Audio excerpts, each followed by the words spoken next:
তো সন্ধিয়াত আমি এতিয়া ৰাতি মই ঘৰত আছিলো। তো এই কাৰিগাঁও অঞ্চলৰ কিবা এটা দুৰ্ঘটনা হৈছে বুলি শুনি পালো। তাৰপিছত আমি অলপ কবৰা কৰিলো। আমি ইয়াত আমাৰ কোকৰাঝাৰ বেচৰকাৰী মেডিকেল কলেজত পেচেণ্টসকলক বা আমাৰ দুৰ্ভগীয়া পৰিয়ালসকলে তাতে আছে বুলি শুনি পেলাই শুনাৰ কাৰণে আমি ইয়াত খবৰ ল'বলৈ আহিছিলোঁ। ইয়াত দেখা পালোঁ আমি ইয়াত এজন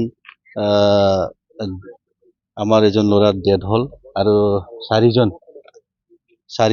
পাঁচজনমান ইয়াত চিকিৎসা লৈ আছে। তো এতিয়া কাৰ দুখ আছিল, কাৰ কি আছিল, আজিৰ দিনত বা এতিয়া ক'ব পৰা নাযায়।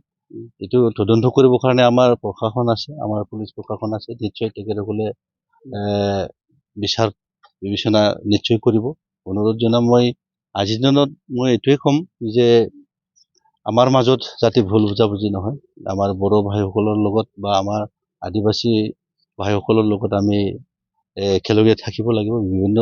বিগত যোৱা দিনবোৰত যেনেকৈ শান্তি সম্প্ৰীতিৰে আমি বসবাস কৰি আছো, তেনেকৈ আমি থাকিব লাগে। আজি ইয়াত এক্সিডেণ্ট হৈছে বুলি, ইয়াত কিবা অঘটন হৈছে বুলি আমাৰ মাজত ভুল বুজাবুজি যাতে নহয়, এইখিনি মই সকলো আমাৰ অঞ্চলখনক